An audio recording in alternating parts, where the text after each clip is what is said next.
Baixa outra coisa. Baixa. Vamos dar um jeito de prender o Porque você viu que estava ontem saiu no Estadão.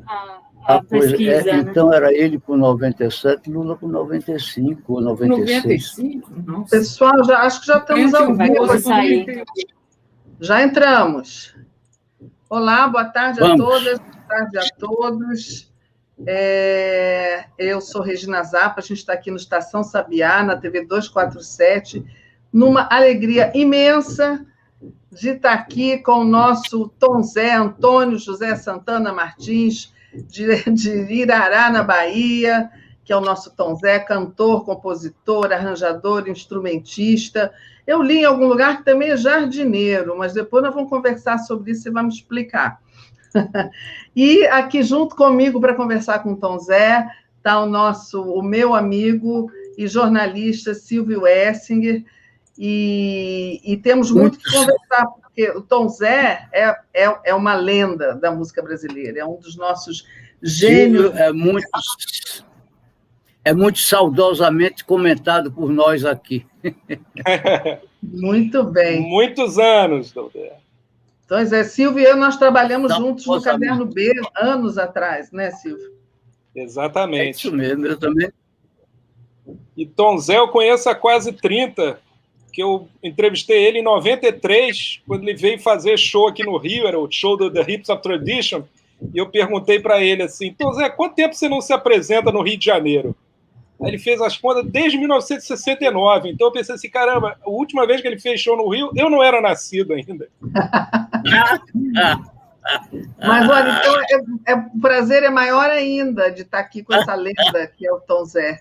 E só para explicar um pouquinho aqui para o nosso público, o Tom Zé, além de ser um dos nossos grandes gênios musicais, ele passeou pelas experimentações musicais e poéticas ao longo de toda a sua carreira, teve períodos de um isolamento maior, depois de muita produção e muita visibilidade, adotou o tropicalismo, nós vamos conversar sobre isso, ampliou a sonoridade com instrumentos, equipamentos eletrônicos, enfim, eu acho que o Tom Zé é aquele artista que está sempre se reinventando. E agora saiu uma biografia do Tom Zé, que chama Tom Zé, o Último Tropicalista, escrita pelo jornalista italiano, olha lá que lindo, o jornalista chama Pietro Scaramuso, né? E foi editada pelo Sesc.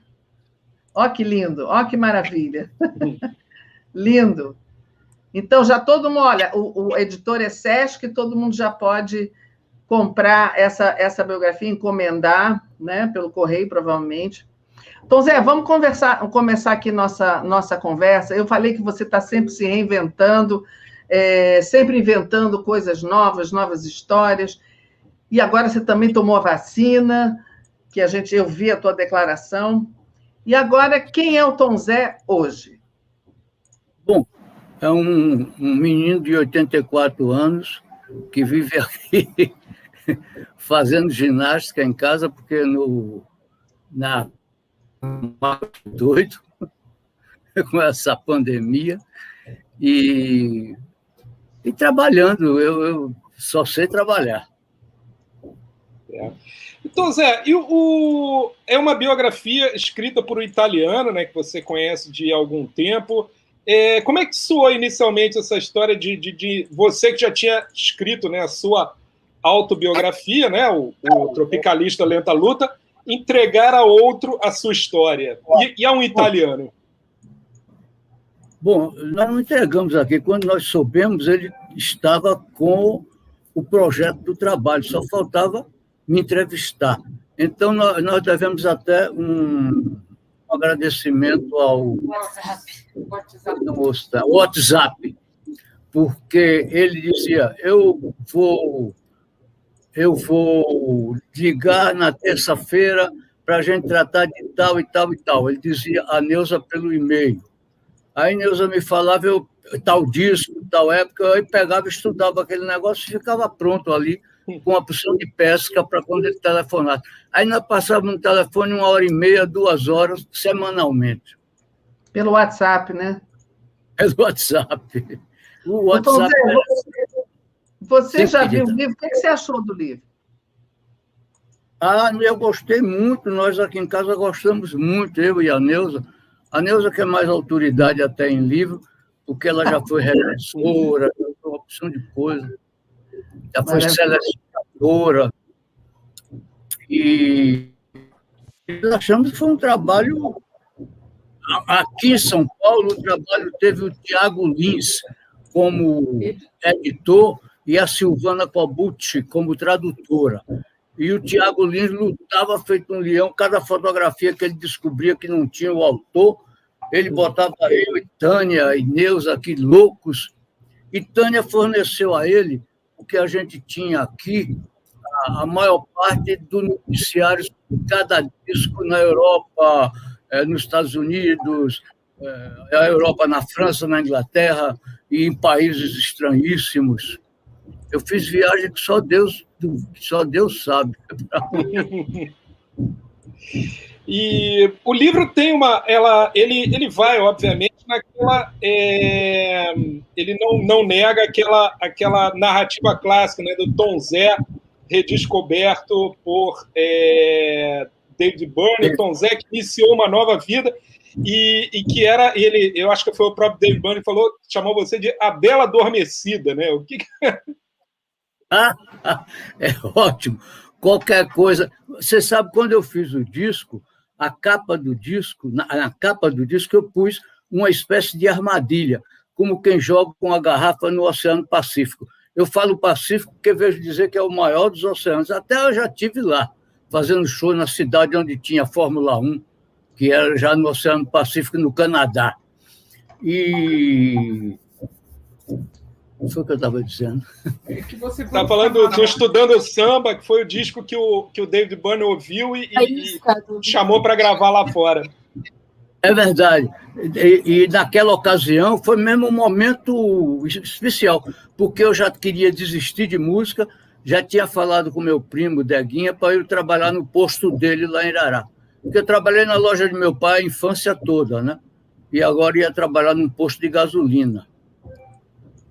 Certo. Tanto que a TV Cultura da Bahia foi uma vez em Irará comigo, aí eu fui lá no posto, peguei o aparelho de botar gasolina no carro e botei gasolina num carro lá para poder ver como eu podia fazer isso. Aliás, Irará, né, que é uma cidade, eu nunca fui, mas eu imagino que a Irará que você viveu era uma cidade bastante pequena, com uma cultura quase rural, né? Isso, ela te forneceu uma coisa que eu acho que fala muito da tua singularidade, que é a sabedoria, a cultura oral, né? A qual você veio desenvolver, cair na grande cidade, né? E como disse o Caetano, né? Você acabou gestando essa versão radical da Tropicália, como o choque entre a mente pré-aristotélica e a terceira revolução industrial, né?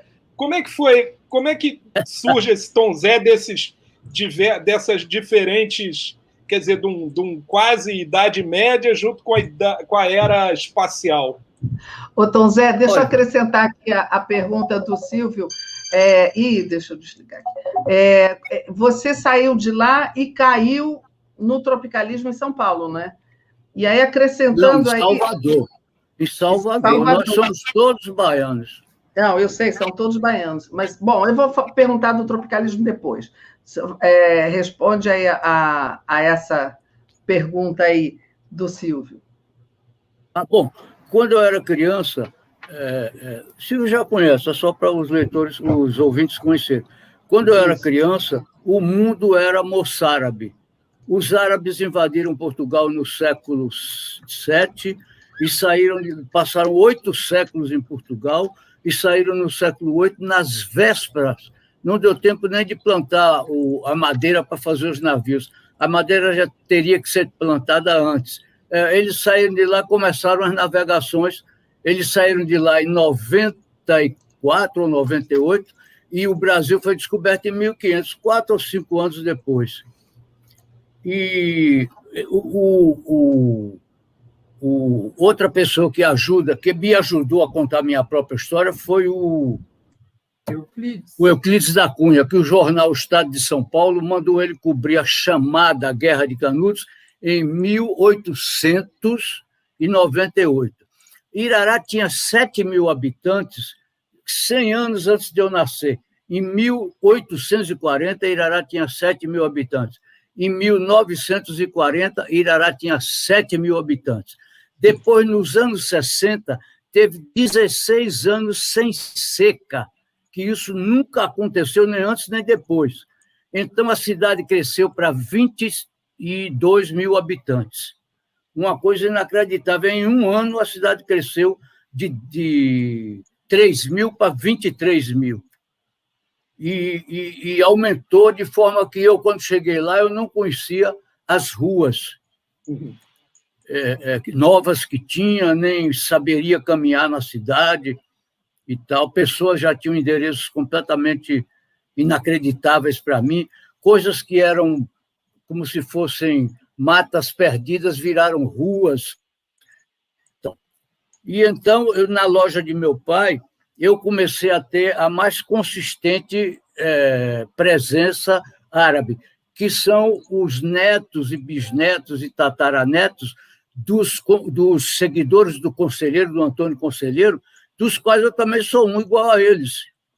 E eu os ouvia falando, e agora chega Euclides da Cunha para dizer: o sertanejo, antes que tudo, um forte, é um camarada que tentou guardar a cultura dos seus antepassados, como ficaram analfabetos, tentaram deixar nos cordéis, no improviso, nas canções, em tudo quanto foi coisa que lhe ladeava, e eu estava ouvindo isso o tempo todo, e comecei a me interessar curiosamente, mas não sabia que tinha nada a ver comigo. Aí eu fui ler Os Sertões, está lá na segunda parte, O Homem, eu comecei a ler O Homem, a segunda parte, e falei: pô, esse cara está falando de mim? Eu pensava que eu não existia no mundo, que o mundo não sabia de nossa existência aqui. Esse cara está falando de mim, do povo que eu atendo na loja. Aí, cada dia, ansiedade, até no dia que fiquei certo que isso era verdade, comecei a chorar. Naquele tempo, criança chorando, apanhava da família, porque o pai dizia que estava ficando louco. Não dava audiência em televisão, não, nem em entrevista. Então, quando minha mãe fez o barulho que estava caminhando para meu quarto, eu já estava límpido e fagueiro lá, sentado com o livro da escola na mão, porque o do Euclides da Cunha eu li escondido.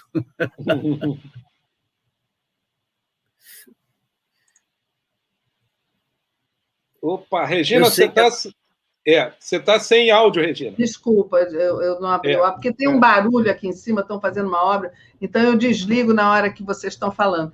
Mas você fala que o seu pai tinha muitos livros. Não, o barulho. Não? Não está ouvindo. Pode deixar. Bom. Então, vou deixar. Então, e aí você disse que teu pai tinha muitos livros comunistas, e que você lia... Não. Meus pais tinham cunhados comunistas. Os filhos de meu avô, metade era comunista, metade era da UDN, o partido mais reacionário do Brasil naquele tempo. Meu pai casou com a filha dele, com uma irmã deles. Meu pai era considerado um pobre, um miserável, um pobre mesmo. E nós éramos também considerados os pobres da família Santana. A família Santana ofendia, ou podia ofender, querendo ou sem querer, milhões de pessoas, porque eles eram muito fortes. Então, quando a pessoa queria se vingar da família Santana, ia bater na gente, que éramos os fracos. Mas e os livros na tua vida? Como é que você chegou nele? Livros, você está falando? Isso, livros. Livros. Bom, a primeira coisa foi isso que eu falei. Eu perdi o ano em ginástica, a escola obrigava a fazer as provas depois das férias. Quer dizer, o cara ia passar as férias preocupado em estudar, um castigo danado. Minha mãe me trancava 1 hora num quarto e me abria a porta às 5 horas. Eu, teoricamente, estava estudando, mas eu levei uns gibis da Bahia. Quando acabaram os gibis da Bahia, eu me virei. Quando não tinha mais gibi, eu via em cima de uma prateleirazinha Os Sertões Euclides. Meus tios falavam muito nesse livro, até a hora que eu peguei. Comecei a ler A Terra. É muito difícil essa parte. Até que eu dei uns saltos e peguei o homem e tive a experiência que já contei a vocês. Ele estava falando de mim e do povo que eu atendia na loja. Depois, nas bodas, foi em 1953, os tios comunistas acharam que uma casa burguesa precisava ter uma biblioteca.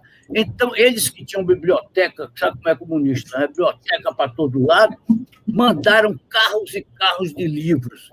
Mas mandaram livros. O interessante é que eu fui na mosca. Eu fui em Thomas Mann, Stefan Zweig, o poeta italiano.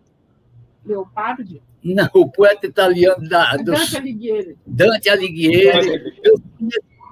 Imagine que eu comecei a ler A Montanha Mágica e aí teve uma coisa que eu não entendi direito. Ele começa dizendo que o Stop entra de férias. Ele estava numa construção de navios ali no litoral em Hamburgo, no litoral da Alemanha.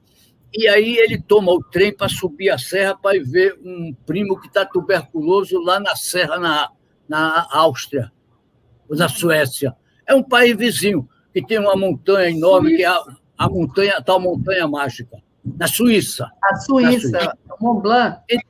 Então ele diz, a pessoa, quando tira umas férias e viaja do lugar, essas férias ficam muito mais longas e tal. Eu falei, será que eu estou entendendo bem? Por causa disso, eu continuei lendo e li esse livro, eu já li umas 4 ou 5 vezes na minha vida, que é um livro fantástico. Dele toda, José e seus irmãos, Tony Kroger, essas coisas todas. E lá tinha até, lá na casa de meu avô, tinha até um manual de yoga, imagine. Yoga não tinha nem no Rio de Janeiro, nem na Bahia, em Salvador, não tinha yoga. Yoga, quem eu ouvi falar primeiro yoga foi o meu professor na Universidade da Bahia, Kohreuter, que era apaixonado pela música espanhola, porque era feita em quartos e oitavos de tom, não era uma escala tonal diatônica. A música espanhola não era diatônica. É como estou ficando atoladinha, e vai subindo quartos de tom.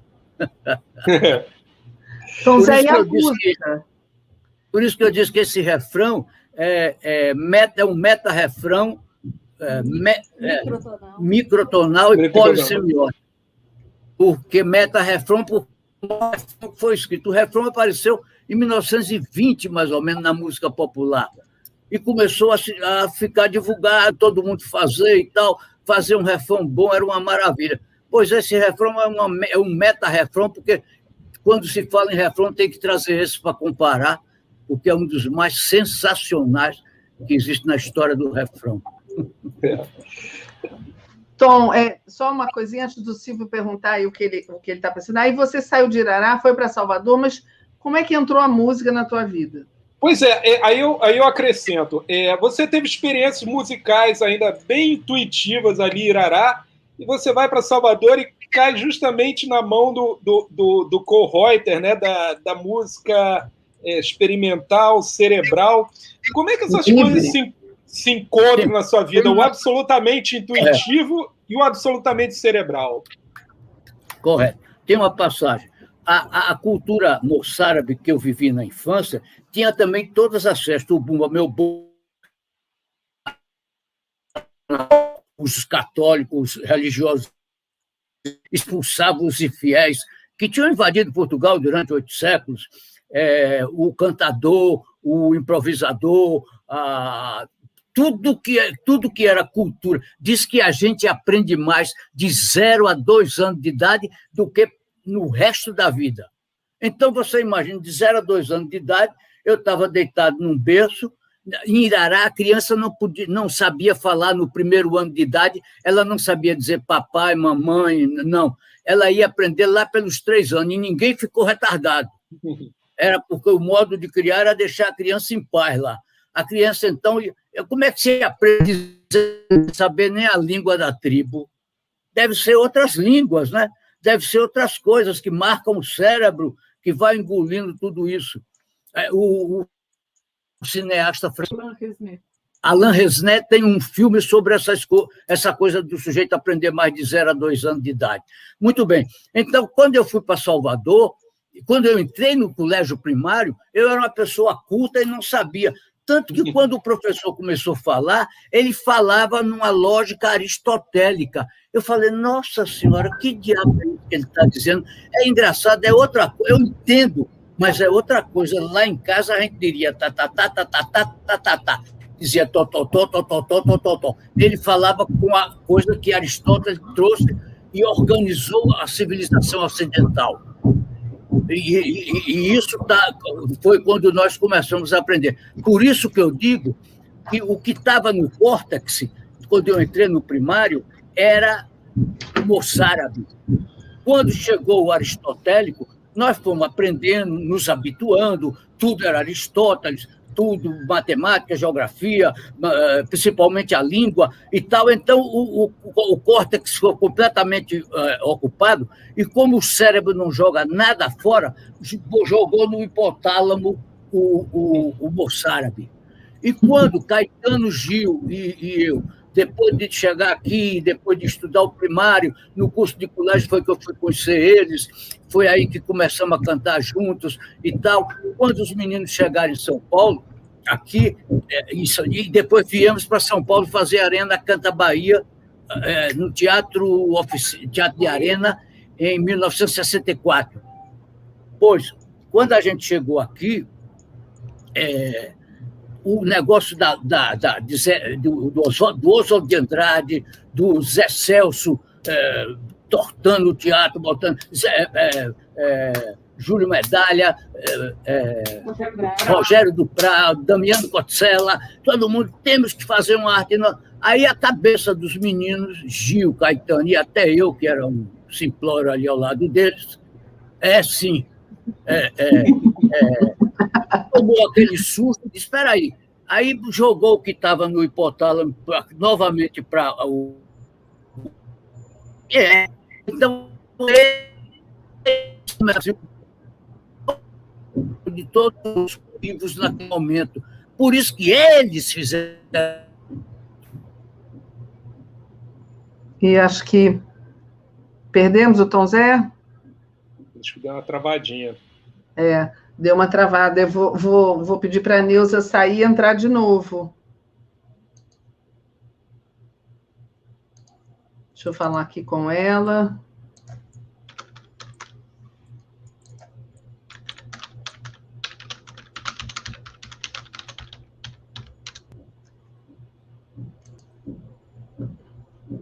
Mas, Silvio, vamos conversando aqui sobre o Tom Zé, então, enquanto ele não volta. Certo. Você deu uma olhada no livro, né? Sim. Me diz o que você achou, porque eu não consegui ainda pegar o livro. O livro, ele faz uma boa passada, né, no que a gente poderia chamar de a biografia, né, do Tom Zé, né, mostrando, como ele falou ali, como era Irará, onde ele cresceu, e como é que ele vai depois para Salvador em busca de instrução e acaba tendo aula com o Kohlreuter, né, que era um alemão que veio para o Brasil,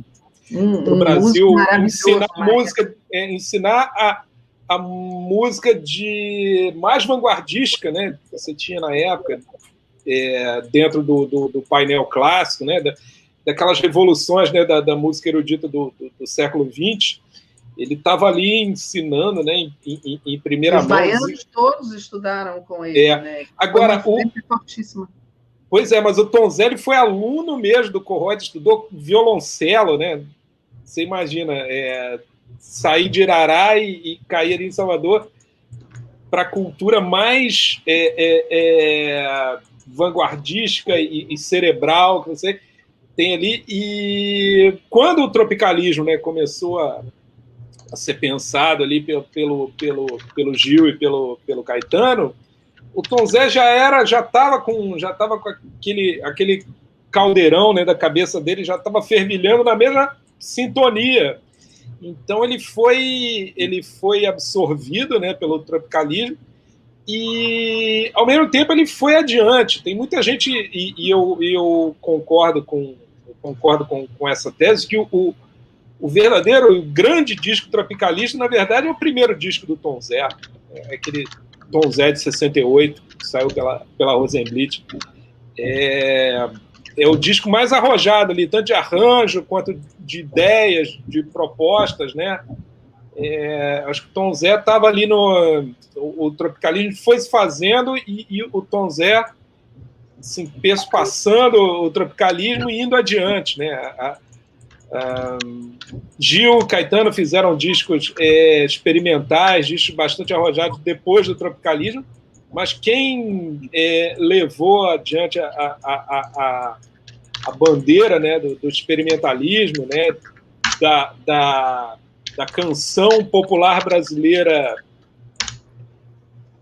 não usual foi Tom Zé, da meta-canção, tudo foi ele. Então, olha, o Tom Zé acho que já voltou aí, eu vou ligar, porque eu não sei se o Jonas não viu que ele caiu, estou ligando aqui para ele, mas o Tom Zé, acho que ele está ouvindo a gente, e eu queria até contar uma história que eu ouvi ele contar, que você falando no Kohreuter, que quando ele chegou na escola para estudar, o Kohreuter disse o seguinte, como é que foi a frase? Música, olha, se vocês acham que música é a expressão de um sentimento no som, vocês esqueçam isso, porque não é. E aí o Tom Zé fez aquela cara, né, de susto, ele disse assim, então você tem futuro, não foi alguma coisa assim? Porque, repare, a escola anterior de música era uma escola romântica, de música romântica, aquela coisa de formar a pessoa em piano. Na escola, pianismo era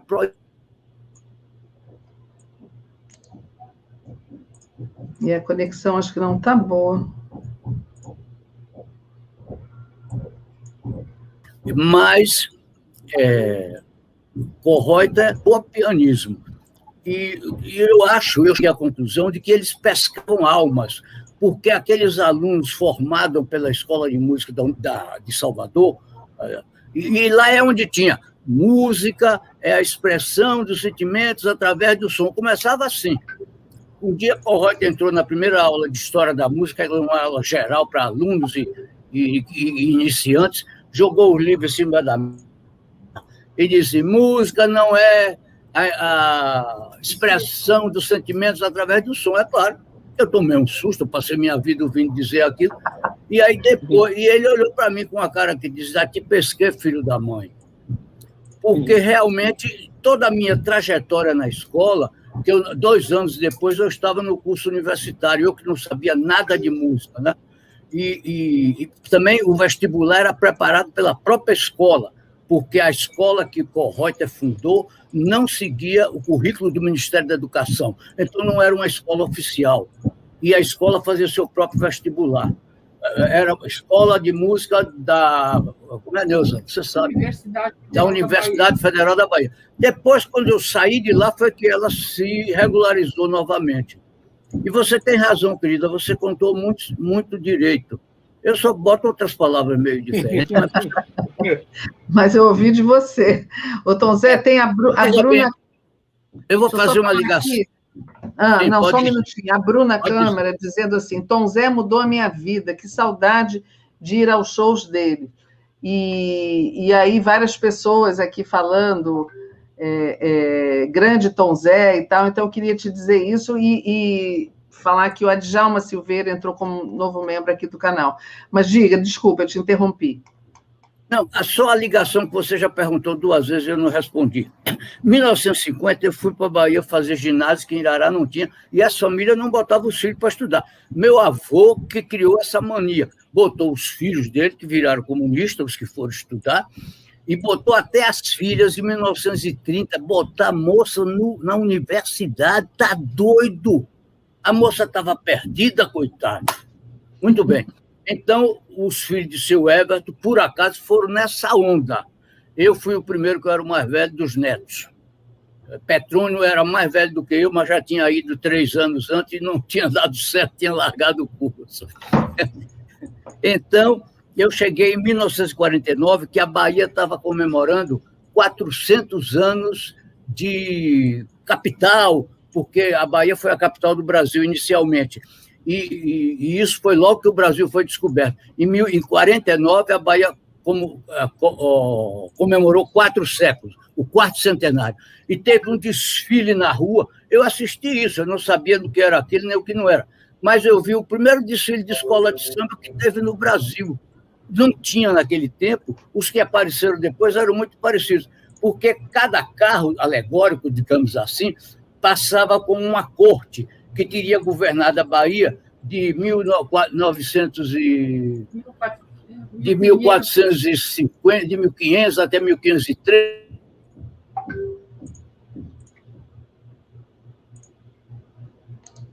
Acabava mais. A cidade está querendo falhar, Tânia. A cidade voltou. Entupia de gente, e eu, criança, saía assim, no meio, via aquelas coisas e tal. Cheguei na Bahia nesse momento. Estudei o ginásio todo no Colégio Severino Vieira, que é um colégio, era um colégio severíssimo, mas você aprendia. Veja que naquele tempo as crianças aprendiam, saíam da escola primária aprendendo, sabendo escrever. Hoje não saem da universidade. E do ginásio, então, um ginásio duro como aquele, a gente, se gostasse de escrever, podia sair pelo mundo. Eu já escrevia canções desde Irará, porque quando eu saí de Irará, assim, aí eu estava no colégio e passei um ano em Irará. E meu primo, Roberto Santana, me disse que tinha um programa de calouro na televisão, que era domingo, 8 horas da noite, o programa mais importante, Escada para o Sucesso. Eu falei, o que eu estabeleci de música, eu deixei de fazer música para namorada, porque eu vi que eu não era cantor, não conseguia aquele negócio expressivo.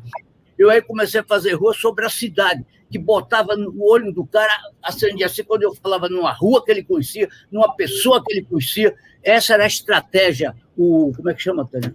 O acordo tácito, que o Luiz Tati gostou muito desse negócio de acordo tácito, que eu fazia para poder... Ele não querer que eu fosse cantor, ele entrava logo no que ele estava ouvindo, que, de todo modo, cada pessoa conhece a história de uma maneira, e ele vê um contando, é diferente da multidão. Né?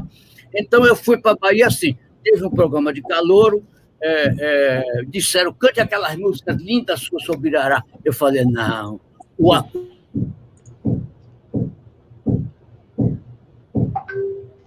será que vai cortar logo agora? A gente quer saber. Os assuntos que estão em pauta, porque isso não sai da mente das pessoas tão rapidamente, em um mês, nem 15 dias, porque vai ver. Por exemplo, o Cruzeiro Novo era uma velha discussão naquele tempo. Era o primeiro 3-0 que iam jogar fora. Aí eu fiz a canção assim, eu pegava uma manchete a favor do Cruzeiro Novo, pegava uma manchete contra, aí fazia uma junção, uma colagem com essa confusão aparente. E aí eu mesmo tinha algum medo de, será que vão entender? Mas está aqui, lógico, estou falando disso, a outra está falando daquilo. Eu copiava a manchete sem coisa, depois tentava uma rimazinha. Pois é, quando eu cheguei em Salvador, que cantei isso na televisão, no outro dia todo mundo da Bahia conhecia o rapaz que cantou ontem na televisão. Aí, Orlando Senna, que vocês conhecem porque ele foi o secretário do cinema, quando Gilberto Gil foi secretário da Cultura. Ministro da Cultura. Ministro da Cultura, quando Gil foi ministro da Cultura. Então, ele trabalhava no jornal do Chateaubriand, Diário de Notícias, que era vivo naquele tempo. E ele escreveu uma matéria sobre o assunto, e aí eu fui lá ver ele, que ele marcou um encontro comigo, e ele me disse, ele estava filmando, ele trabalhava em cinema já, aquele autor que só fazia foi policial, que servia ao jornal na polícia, escrevia. Nelson Rodrigues. Nelson Rodrigues. Beijo no asfalto. Então, eu fui pensando que ia para Hollywood. Como é que eu, quando falava em cinema, eu só sabia de cinema, era em Hollywood. Eu ia junto ao Cinema Pax ver um filme que Orlando Senna estava dirigindo, chamado... Acabei de falar o título, Beijo no Asfalto. Eu fui para lá assombrado. Não era meia dúzia de câmera para lá e para cá, a mesma coisa que devia ser em Hollywood, né? E então ele me falou, você precisa conhecer os meninos, porque eles são muito bons e você também é uma criatura que tem cabeça. E aí foi ele que me apresentou a Gil, Caetano, e aí, por consequência, a Gal, Bethânia e todo mundo que fez os primeiros shows em Salvador e veio para São Paulo. O Tom, o Silvio quer te perguntar uma coisa, mas antes eu quero te dizer que o Pietro Escaramuzo está aqui assistindo a gente. Ele está falando ali no chat, viva Tom Zé. Ô, Escaramuzo! Viva a Itália! Certo. Tom Zé, sim. O livro do Pietro, né, O Último Tropicalista, a tua autobiografia Tropicalista, Lenta Luta, né?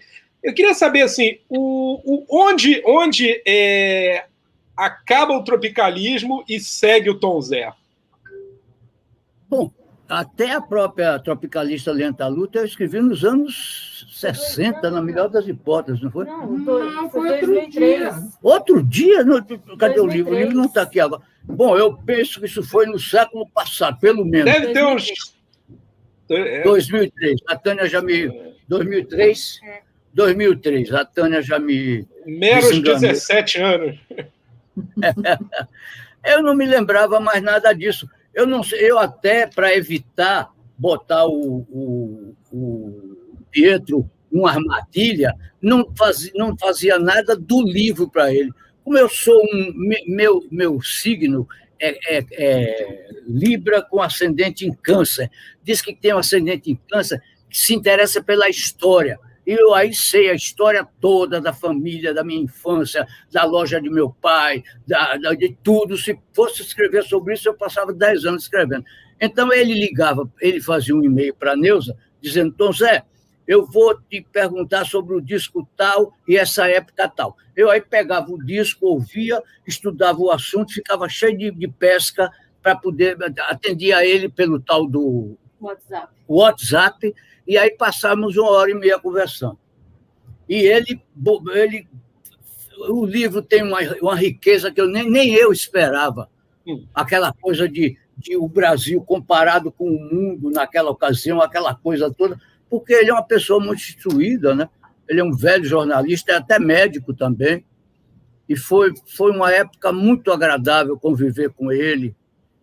Ele estava interessado por mim, a mulher dele é paulista aqui do interior, e ele falou com a mulher dele que ele estava interessado numa música que dizia assim, esse ano eu não quero saber de conselho, esquece, deixe para lá, me arranja um pecado quente para me consolar.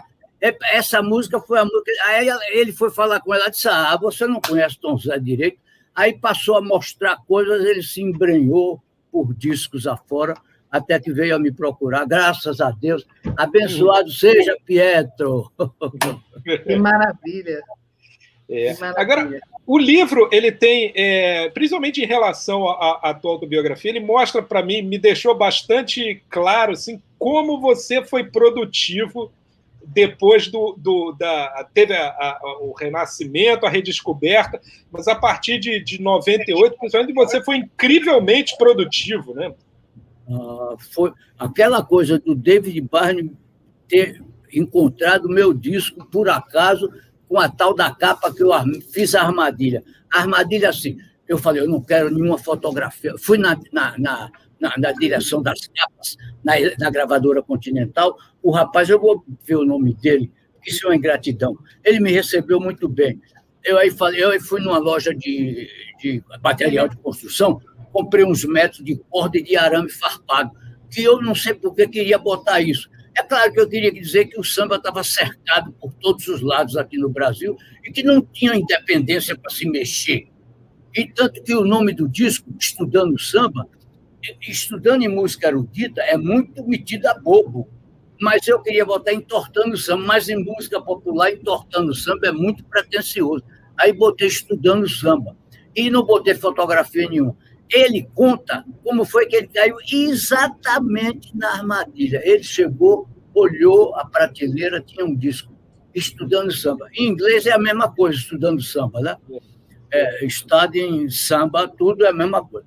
Então ele disse, puxa, um disco de samba ali que não tem nem moça de maiô, nem praia, não tem nada, estudando arame e corda e arame farpado, eu botou na mala.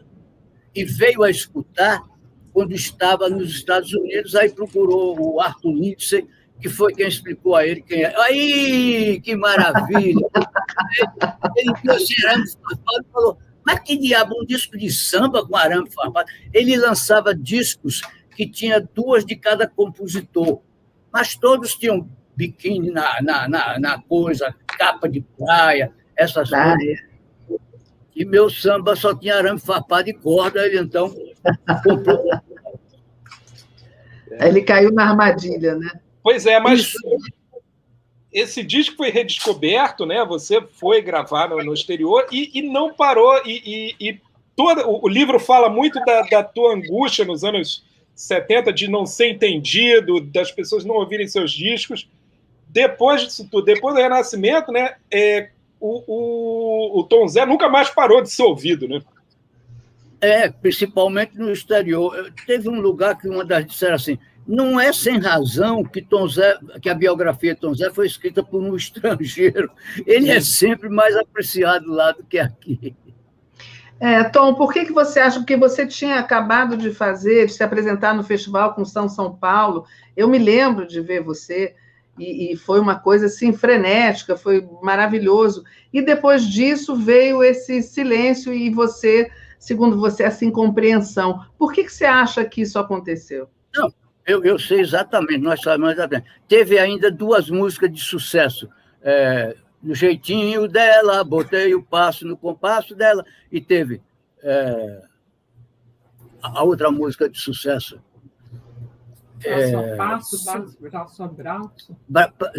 Essa foi de sucesso só aqui, mas teve outra de sucesso nacional. Tudo Solidão? Bem. Teve, hein? Solidão? Se o caso é chorar, que faço chorar, que tem a mesma harmonia do estúdio número 2 de Chopin. Se o caso é sofrer, que eu posso morrer de amor e tal. Bom, muito bem. Quando acabaram essas 2 músicas, eu fiz Todos os Olhos. Eu achava que eu estava muito devagar, que eu precisava fazer alguma coisa mais forte em Todos os Olhos, alguma coisa mais experimental. E realmente, por exemplo, tem aquela música que se chama Todos os Olhos, que eu digo assim, todos os olhos se voltam para mim do lado fundo da escuridão, esperando e querendo que eu seja um herói, mas eu sou até fraco, eu sou inocente. Todos os olhos se voltam, mas eu sou inocente. Aí esse eu sou inocente se torna uma servícia. Mas eu sou inocente. E o coro cantando, mas eu sou eu lá fazendo o maior escândalo, tomando porrada como o diabo. Muito bem. E outra coisa, Décio Pinhatari, que morava aqui de frente de Minas, o poeta concreto, morava aqui de frente de Minas, o disco se chamava Todos os Olhos, ele falou logo que devia ter um cu na capa, um cu feminino, é claro.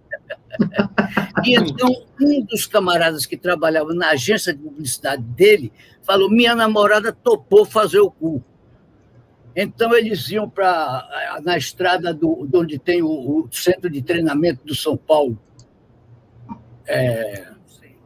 Todo mundo sabe, agora eu estou esquecido, que eu gravei um disco lá também, porque a gravadora também esqueci. Enfim, e lá eles começaram a tentar essa fotografia, mas o Décio queria um close, muito close. Então, eles acabaram, segundo eu soube, fazendo um desenho que ficava aparecendo no ânus e injetaram uma bola de gude, que seria a bola do olho no ânus, que seria de uma moça. Muito bem, quando isso saiu, ninguém sabia. David Barney foi quem, quando o meu disco saiu na América, quem contou isso ao Brasil, que esse disco tinha um ânus na capa. Aí o mundo todo. Eu me lembro que o camarada que hoje está naquela revista da esquerda, que estava na Folha de São Paulo, fez uma crônica, fez uma eleição de capa de disco. Eu digo, nossa senhora, eu bem que podia ter uma capa aí, hein? Aí eu olhava minhas capas, mas eu tinha esquecido completamente da tal do cu na capa. Pois é, o povo não tinha esquecido. E aí ele me manda dizer, assombrado, uma das mais votadas aqui é Todos os Olhos. E veja que Todos os Olhos não tocou em São Paulo. No Rio aí ele tocou. É verdade. Tinha Augusta, Angélica e Consolação, 3 mulheres da minha vida, porque aqui são 3 ruas. Quando fala Augusta, Angélica e Consolação, todo mundo sabe que está falando das 3 ruas, que uma é junto da outra, as 3 avenidas. No Rio, não, eu botei 3 mulheres de minha vida para a música sair um pouco sobre... E realmente, eu tinha uma casa em São Sebastião, que é litoral norte, e pega o Rio com facilidade. Eu ouvia 3 vezes por dia. E aí, mas esse disco me tirou de circulação. E tinha Augusto Angélica, coisa engraçada, tinha algo gravado lá, que depois, hoje é um sucesso, né? Me tirou de circulação, eu não tocava mais em rádio. Na própria Rádio Bandeirantes, uma vez, muito depois, 5 anos depois, tinha um programa, Pessoas Desaparecidas. Aí um leitor mandou perguntar, e Tom Zé, vocês sabem onde ele anda? Ora, eu preciso contar a vocês antes. Eu passei a viver da classe universitária, que tinha uma população muito grande em São Paulo e uma maior ainda no interior. Então, Vicente Barreto não sabia guiar, mas eu pegava minha Brasília velha e levava Vicente para tudo quanto é cidade, que ele me ajudava cantando e tocando violão. Ele é compositor também, parceiro em várias músicas. E até isso começou a fracassar. E aí foi que eu falei que ia me embora para São Paulo, de São Paulo, e aí que David Barney chegou no Rio e falou que vinha aqui. Eu falei, mas como ele vai me achar? Eu estou aqui, ninguém fala comigo, ninguém sabe meu telefone, ninguém sabe de nada. Aí telefonou como o japonês. Matina Suzuki tinha feito uma reportagem no próprio escritório de David Barney e, por acaso, olhou em cima da mesa, estava escrito, no Brasil, procurar Tom Zé. Ele não perguntou nada a David Barney, mas botou isso no jornal. Neuza que conhece, nós tínhamos assistido o filme de David Barney, True Stories, uma semana antes, Histórias Verdadeiras, e tínhamos gostado muito. Aí Neuza deu um grito, parecendo uma índia dentro de casa. Eu falei, pelo amor, eu tomei um susto, filho da mãe. Falei, o que foi, minha filha? Eu pensei que ela tinha sentido alguma dor, algum negócio. Ela disse, não, esse povo daqui, quando fala uma coisa, é verdade mesmo. Porque eu comecei a dizer, nada, Neuza, isso é dessas coisas que me dão esperança, depois não... Não, esse povo aqui é um povo... E realmente, ele chegou no Rio e disse no seu jornal, que ainda existia, no Correio do Rio, Jornal do Brasil. Jornal do Brasil, ele disse, amanhã vou para São Paulo conhecer Tom Zé. Aí eu falei, tem que ligar para alguém, porque como é que ele sabe onde é que eu estou? Ninguém sabe. Aí liguei para o Matinas, por acaso o Matinas me atendeu, porque quando a gente está por baixo, você liga, procura uma pessoa, quem quer falar, Tom Zé, não está. Não está. Mas aí eu já ia argumentar, fale com o Matinas, que é um negócio que ele escreve, mas não foram chamar. O Matinas me disse, olá, Tom Zé, tudo bem? Tudo bem, o David Barney está aí. Ele disse, deixa que eu vou procurar onde ele está. Passou o dia todo procurando e não achava. Imagine que David Barney foi se hospedar num hotel na Liberdade, que é o bairro japonês daqui. Quem é que ia pensar de um artista hospedado lá? Nunca nenhum artista... Como é que ele te achou? Como é que ele te achou? Eu não sei quem achou, foi Matina Suzuki, que tem a folha toda, que pode orientar ele. E aí marcamos na casa de... Geraldo Anhaia Melo. Ele marcou com Matinas para ele também ir para a casa de Geraldo Anhaia Melo, cujo avô é nome de rua aqui em São Paulo, Anhaia Melo. E essa rua é aqui perto de casa. Eu ainda estou em Perdizes, na mesma região que eu morava naquele tempo. Então, nós fomos para lá e teve um caso muito gozado. O tradutor dele era o Arthur Lindsay, que é pernambucano, né? Duncan Lindsay, o Duncan. O irmão do Arthur. É irmão do Arthur. E é pernambucano. E quando nós começamos a precisar do tradutor, que seria o Arthur, aí disseram que o Arthur tinha saído atrás da repórter da Folha de São Paulo, como é que chama? da Joyce Pascovitch, que tinha ficado perdido a cabeça, largou o trabalho dele lá, foi embora. Por felicidade, Neuza veio a traduzir para mim e para ele. E Neuza adivinhou uma coisa, Neuza disse aqui em casa antes, ele o viu estudando samba, e foi realmente isso que aconteceu. Que maravilha, que história maravilhosa. Tom Zé, a gente tem ainda uns 10 minutos, 9 minutos aqui, eu queria que você falasse um pouco sobre o futuro, né? O que você pretende, quais são os seus projetos, como é que vai ser daqui para frente? Olha, já que isso é ao vivo, não vão te cortar. Eu estou fazendo um musical com Felipe Hirsch, escreve Hirsch,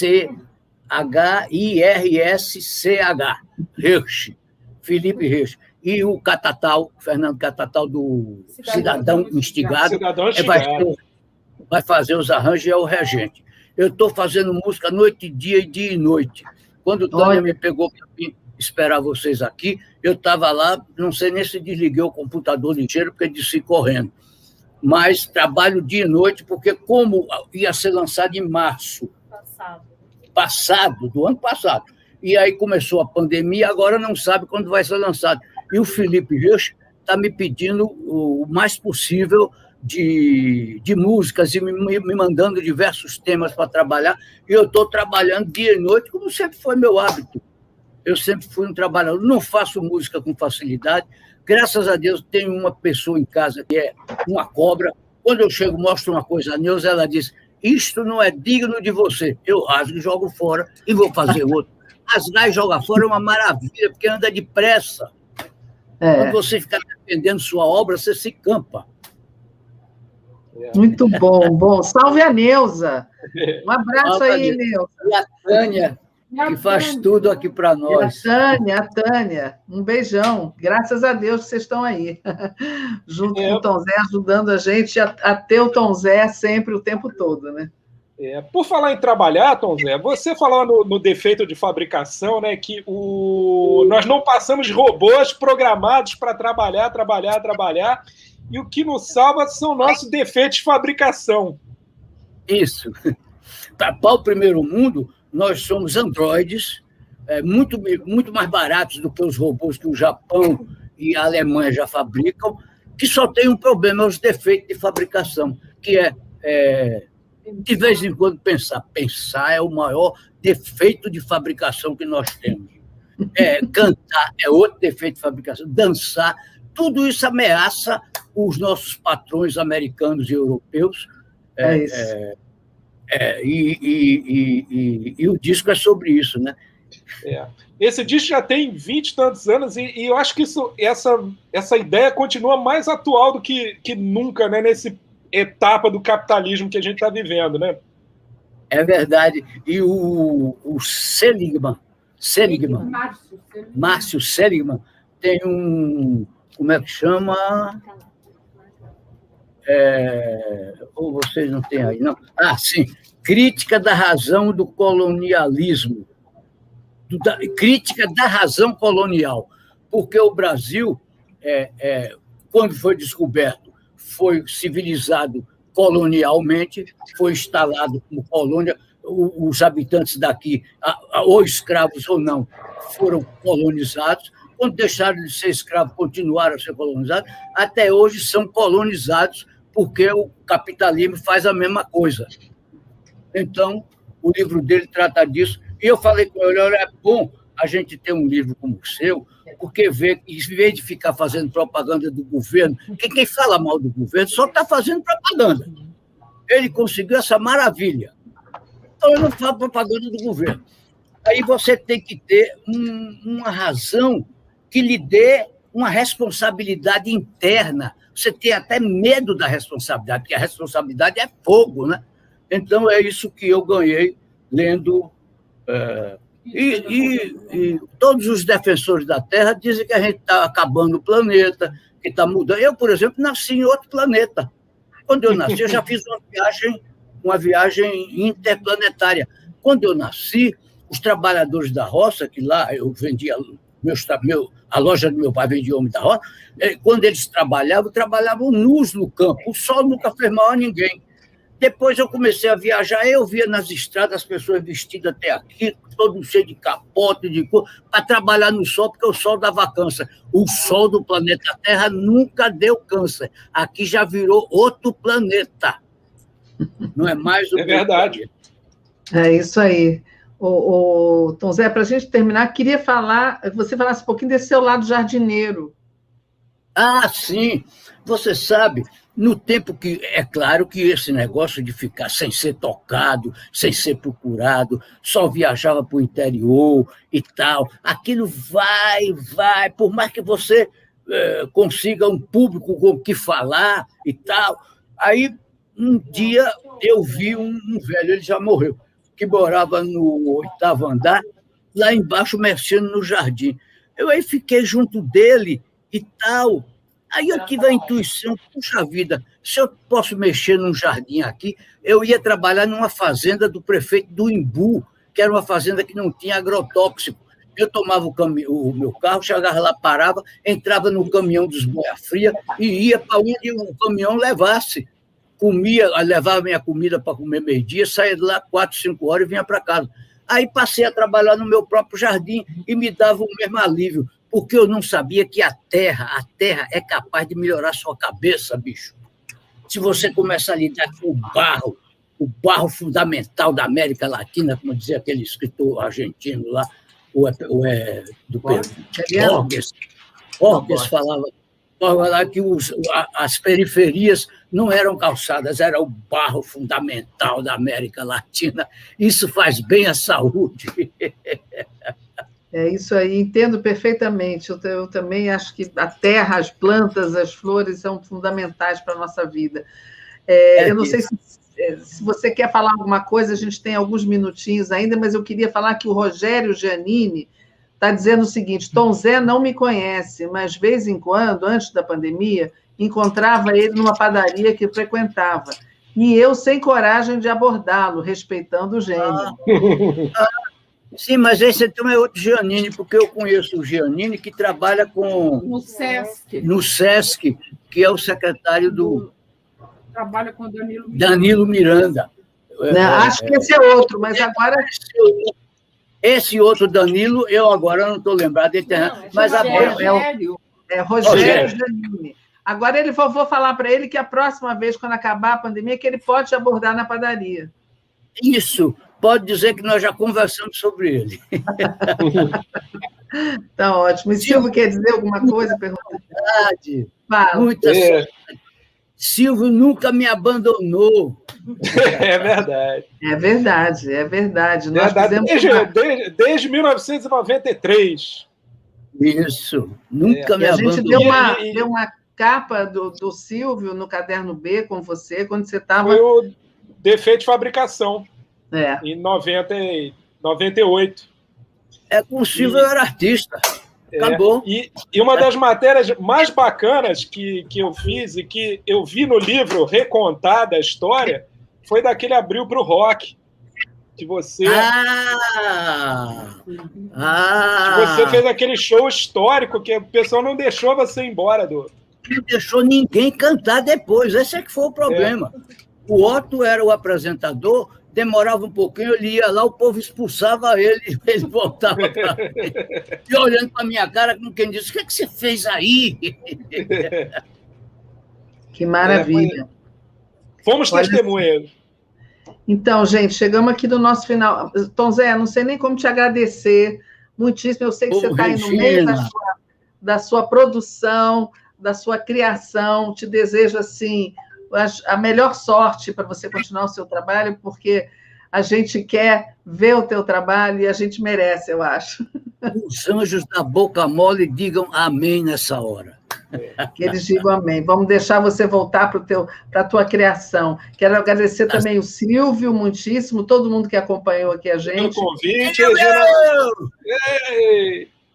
E Tom Zé, mande um beijo para Felipe Hirsch, que é um grande diretor, e eu estou aqui muito, muito, muito curioso para ver o que vai sair daí, desse encontro. Isso. Quando tiver notícia, eu mando logo para você. Manda e um beijo para a Tânia e para a Neuza. Claro. Neuza, um beijo. Viva Um Neuza beijo e viva enorme. Tânia. Tânia, um beijo também. Obrigado aqui